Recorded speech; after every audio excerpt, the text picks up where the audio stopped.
recently about a child who was at school, and she was very, very fidgety, and the difficult, and the teachers were very concerned about her. You might know this story.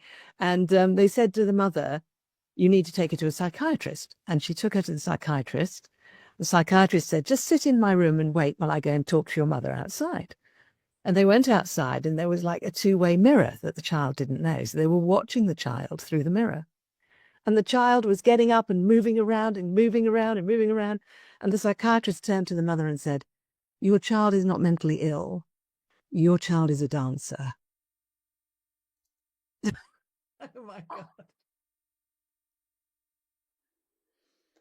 Okay, I need that story like immediately. Can you send that to me, please? I honestly don't know where it was, where I found it or heard it.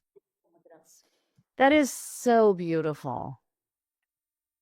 That is so, it's interesting. I'm thinking about my own journey at 27 when I had this awakening, and I found the work of Howard Gardner, who has written many books and teaches at Harvard University about multiple intelligences.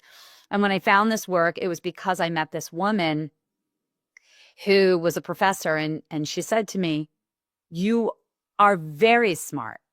You have kinesthetic and emotional intelligence. There are many forms of intelligence, and you have all these things, but this is your strength. And I was like, what? So that validation, right? It's just, I'm thinking about that as you share that story with me, like how beautiful to say your child is not mentally ill or has any kind of problem. They're a dancer. I mean, it's just, oh my God, if more people could, really dig in like that.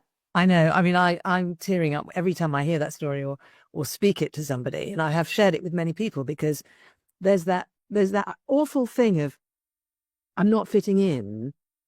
The journey's